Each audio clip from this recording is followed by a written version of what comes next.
When we scrutinize Bigfoot footage, we always like to ask whether you think it looks more like an ape or a human, because there's different theories going out there. We made a video called Bigfoot 2013, and it tackles the subject of whether people believe Bigfoot is primarily an ape or a giant lumberjack type of human. People in the United States, a lot of scientists say that are into Bigfoot bring up Gigantopithecus, so they say it's possibly a ape that was thought to be extinct 300,000 years ago.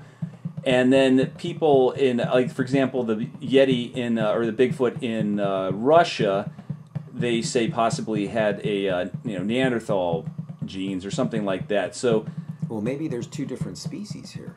Maybe there's two different types of Bigfoot. Yeah, but on this one in particular, I mean, that's possibly true. But let's say on this particular one, I go with human. Well, I'll agree with you. I'm not going to argue that. Look at the face. Yeah. That looks like my next door neighbor. What ultimately makes my decision on it is the face. Now take away the face altogether. Now that could be an ape's body. Yeah, then I would say ape. Yeah.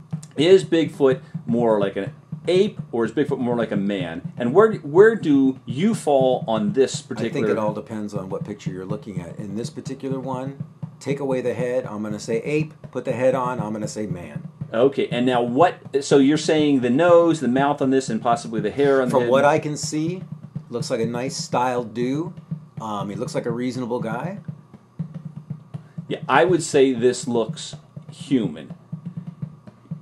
Take away the fur, that's a human. You know what? I don't know about that. I mean, I don't know a human that's built like that. The features in the face remind me of a human, but the body itself, I don't know. Put it this way.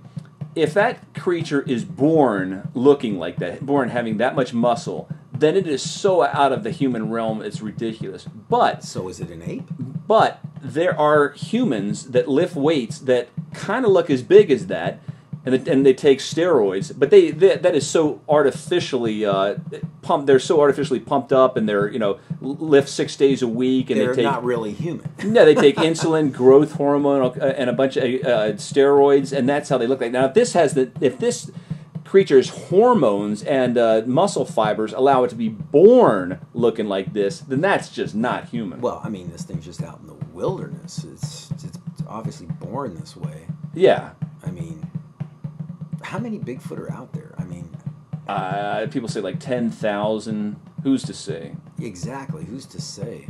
You're talking about the United States, too. Well, I just don't know worldwide. I mean, United States, I don't know. Are all the sightings in the United States? All the, quote, Bigfoot sightings in the United States. In other countries, they call them different things like Yeti and Yowie in Australia. What does Jane Goodall call it? She's been on record as saying that she believes in the possible existence of Bigfoot. She believes there is a Bigfoot. Absolutely. She goes ape for them. Well, some people think she goes a little bananas, but those are the skeptics. Everyone's a skeptic.